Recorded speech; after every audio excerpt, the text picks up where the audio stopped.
Hello students, इस video के अंदर हम डिस्कस करेंगे आइडल गैस इक्वेशन और आइडल गैसेस के बारे में। लास्ट वीडियो के अंदर हमने आइडल गैसेस के लिए जर्नलाइज पॉइंट डिस्कस किए थे kinetic molecular theory for gases के अंदर। सबसे पहले जो आइडल गैस का कंसेप्ट है वो एक हाइपोथेटिकल कंसेप्ट है और बेसिकली उस गैस को हम आइडल गैस मानेंगे जो strictly boils law, Charles law और एवोगैड्रो लॉज को ओबे करेगा under all the conditions. But ऐसा कोई भी गैस एग्जिस्ट नहीं करता जो इन सभी लॉज को हर एक कंडीशन में फॉलो करे। दूसरा जो इम्पोर्टेंट पॉइंट देखा गया है कि जो गैसेस इजीली लिक्विफेबल हैं, मींस इजीली लिक्विड में कन्वर्ट हो सकती हैं, उनका जो डेविएशन है या बदलाव है आइडल बिहेवियर से बहुत लार्ज है। तो जो गैसेस इजीली लिक्विफेबल हैं उन केसेस में उनका आइडल बिहेवियर से डेविएशन क्या होगा, लार्ज होगा। सेकेंडली, जो आइडल गैस का कंसेप्ट है उस कंसेप्ट के लिए बेसिकली दो पॉइंट्स बहुत इंपॉर्टेंट हैं किनेटिक थ्योरी फॉर गैसेस के। सबसे पहले जो हमने kinetic molecular theory of gases के अंदर देखा था कि intermolecular forces between the gases molecule are negligible. तो अगर ऐसा केस पाया जाता है कि किसी गैस के अंदर किसी कंडीशन के अंदर इंटरमॉलिक्यूलर फोर्सेस नेग्लिजिबल हैं, तब वो गैस आइडल बिहेवियर को अप्रोच करेगा। अब इसके दो इंपॉर्टेंट कॉन्सिक्वेंसेस मैंने यहाँ पे डिस्कस किए हैं। सबसे पहले, अगर किसी भी गैस के मॉलिक्यूल्स के बिटवीन इंटरमॉलिक्यूलर फोर्सेस जीरो हैं या ऑलमोस्ट नेग्लिजिबल हैं, तब उस केस में अगर वो गैस एक्सपेंड कर रहा है तो एक्सपेंशन के लिए उस गैस के मॉलिक्यूल्स को कोई भी वर्क नहीं करना पड़ेगा। तो अगर कोई भी गैस की एक्सपेंशन हो रही है पर्टिकुलरली एडियाबैटिक कंडीशन में, ऐसी कंडीशन में जिनमें ना सिस्टम में हीट एंटर कर रहा है ना सिस्टम से हीट लीव कर रहा है, तो उन केसेस में गैस के मॉलिक्यूल द्वारा वर्क डन क्या होगा, जीरो होगा। इट मींस गैस के मॉलिक्यूल एक्सपेंशन के टाइम किसी भी टाइप की किनेटिक एनर्जी का यूज नहीं करेंगे। तो सबसे इंपॉर्टेंट पॉइंट यहाँ पे ये है कि ideal gases Joule Thomson effect show नहीं करेंगे। जूल थॉम्सन इफेक्ट बेसिकली ऐसा इफेक्ट है जिसमें रियल गैसेस एडियाबैटिक एक्सपेंशन के time in most of cases cooling show करते हैं, बट आइडल गैस के केस में जूल थॉम्सन इफेक्ट ऑब्जर्व नहीं होगा।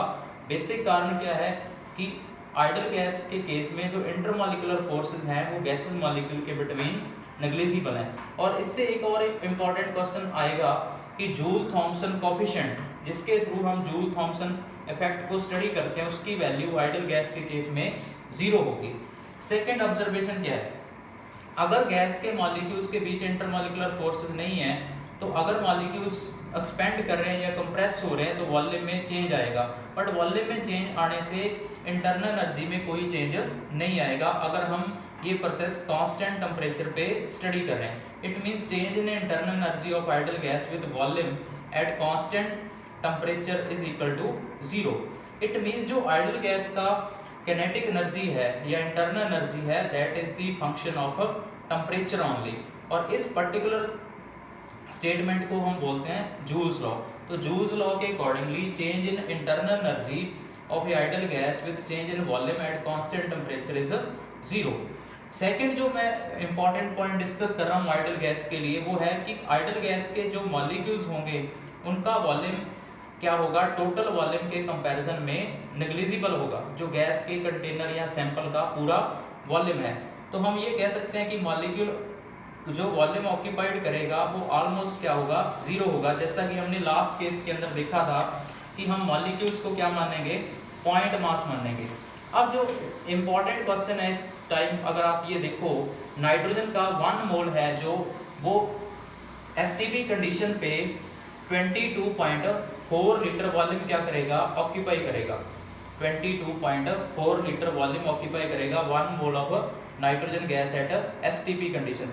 बट अगर हम नाइट्रोजन के मॉलिक्यूल्स का वॉल्यूम कैलकुलेट करें जो वो ऑक्यूपाई कर रहे हैं 1 मोल, तो वो आएगा 20.16 सेंटीमीटर क्यूब। तो that is very small as compare to the total volume of nitrogen sample at STP condition. अगर हम रफली कैलकुलेशन करें तो 99% वॉल्यूम क्या है, एम्प्टी है in case of nitrogen gas, अगर हम यही एग्जांपल डिस्कस करें। तो सेकंड पॉइंट ये है कि मॉलिक्यूल जो वॉल्यूम ऑक्यूपाई करते हैं as compare to the total volume of gases sample, that is negligible.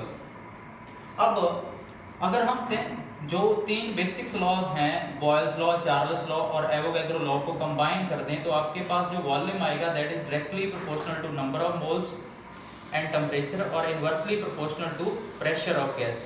तो अगर हम डायरेक्टली प्रोपोर्शनलिटी का साइन हटाएं तो यहाँ पे यूज होगा आपके पास universal gas constant that is R. R के बारे में हम अगले लेक्चर्स के अंदर डिस्कस करेंगे, बट सबसे इंपॉर्टेंट पॉइंट ये है कि जो आर की वैल्यू है वो गैस के नेचर पे, प्रेशर पे या टेम्परेचर ऐसी किसी कंडीशन पे डिपेंड नहीं करेगा। सभी गैसेस के लिए आर की वैल्यू सेम रहेगी, बट जो आर की वैल्यूज हैं वो डिपेंड करती हैं कि आपका सिस्टम ऑफ मेजरमेंट क्या है। अगर सिस्टम ऑफ मेजरमेंट चेंज होगा तो आर की वैल्यू में भी क्या आएगा, चेंज आएगा। इट मींस आर की वैल्यू सिर्फ चेंज हो सकती है जब सिस्टम ऑफ मेजरमेंट क्या होगा, चेंज होगा। नेक्स्ट इंपॉर्टेंट पॉइंट, जो हम PV is equal to NRT जिसको हम आइडल गैस इक्वेशन बोल रहे हैं, वो हर जगह अप्लाई होएगा, चाहे आप आइसोथर्मल प्रोसेस स्टडी कर रहे हो मींस कांस्टेंट टेम्परेचर पे कोई फिनोमेना स्टडी कर रहे हो, या आप एडियाबैटिक प्रोसेस स्टडी कर रहे हो मींस ऐसी प्रोसेस जिसमें ना सिस्टम में हीट अंदर आ रहा है ना सिस्टम से हीट बाहर जा रहा है। तो दोनों केसेस में अगर गैस आइडल है तो हम PV is equal to NRT apply कर सकेंगे। अगला जो इंपॉर्टेंट पॉइंट है वो है डेंसिटी ऑफ गैस के बारे में। PV is equal to NRT को अगर हम डेंसिटी की फॉर्म में चेंज करें तो हम नंबर ऑफ मोल्स को रिप्लेस करेंगे with given mass of gas divide by molecular मास। अगर हम इस इक्वेशन को रीअरेंज करें तो आपके पास जो प्रेशर की वैल्यू आएगी that is mass of gas upon volume of gas into RT by molecular mass that is M. अब जो डेंसिटी की वैल्यू बढ़ेगी यहाँ से m upon v that will be equal to pressure multiplied by molar mass of gas upon universal gas constant r into t। तो इस equation के through हम क्या निकाल सकते हैं, डेंसिटी निकाल सकते हैं। तो density of gas is equal to pressure of gas multiplied by molar mass divided by universal gas constant multiplied by temperature of the gas in Kelvin. अगले दो जो ग्राफ मैंने ड्रॉ किए हैं वो बॉयल्स लॉ के ही हैं, जैसे हमने लास्ट वीडियोस के अंदर डिस्कस कर चुके हैं।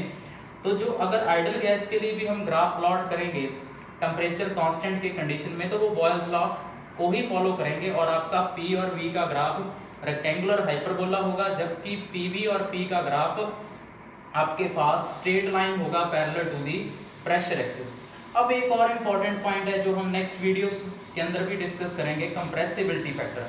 कंप्रेसिबिलिटी फैक्टर बेसिकली किसी भी गैस के लिए PV की रेशियो है nRT के साथ। अगर कोई गैस आइडल है तो उस केस में PV और nRT की जो रेशियो होगी वो 1 होगी। It means compressibility factor ideal gases के केस में 1 होगा। इसको हम आगे भी कंटिन्यू करेंगे। तो मेन पॉइंट यहाँ पे ये है कि कोई भी गैस अगर आइडल बिहेव कर रहा है तो उसके लिए कंप्रेसिबिलिटी फैक्टर की वैल्यू 1 होगी। तो ये मैंने कुछ इंपॉर्टेंट पॉइंट डिस्कस किया आइडल गैस के बारे में और आइडल गैस इक्वेशन के बारे में। नेक्स्ट वीडियो के अंदर हम डिस्कशन करेंगे रियल गैसेस के बारे में।